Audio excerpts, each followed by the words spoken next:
as I started this journey of healing myself, I found that nothing kept the disease process alive in my body more than stress. But there's something really important to understand, is that there's different kinds of stress. So there's stress is a natural response. We said that already. So we're really talking about distress. It's just easier to say stress. But there's external stress, right? You guys know that. You did it driving here, right? I don't know about you, but I mean, we were going, well, how slow, anyway. But there's also something that I call internal stress. So if you look at all of the symptoms that I have, all of these are internal stress. None of them are coming from outside of myself. They're all coming from inside my own body. I literally had become autotoxic.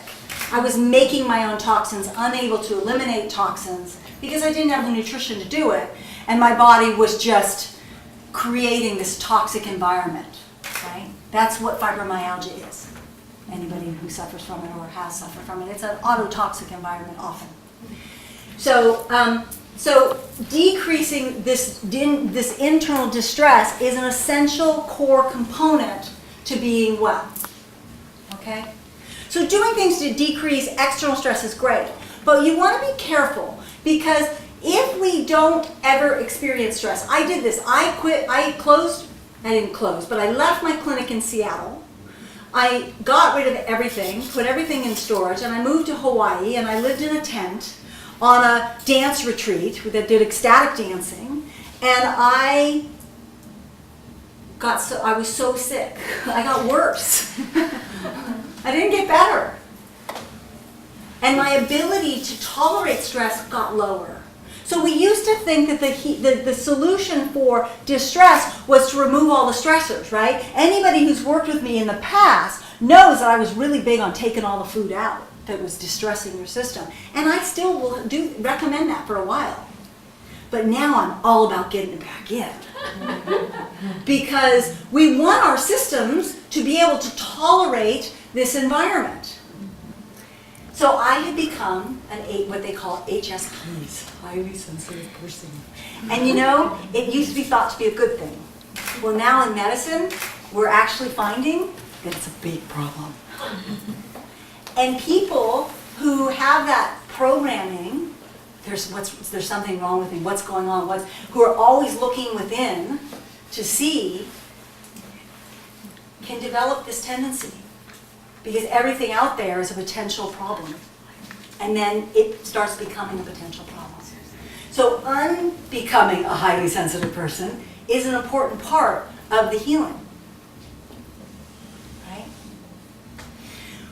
This weekend, I was on a lake in Canada with a friend of mine who I've been watching her health, and it's been declining. And she lives out of the country, and we keep talking about it when she comes see me, so I can help her figure out what's going on. She's having hormone stuff. And we had rented a car, and when we rented a car, they offered us 3, and we got in every one, and we picked the one that stunk the least, because I couldn't tolerate being in a car. Like, I don't own a Prius because I couldn't tolerate being in them because they were too new. You couldn't get, at the time, a used Prius. And they stunk. And I would be in the car for 5 minutes and I had a raging headache. Right? Well, we got our rental car, and our rental car was kind of stinky. Because the other one he didn't like. It was too much of a boat or something, I don't know. So we got the little sporty one. Anyway, I did fine. But my friend was in the back seat for 2 minutes going, "Oh my God, I can't stand it. Please roll the windows down." That's not good. It's good to try to get the less stinky car, but it's not good if you can't tolerate it if you do. Right? That's a system that's breaking down. I couldn't live the life I wanted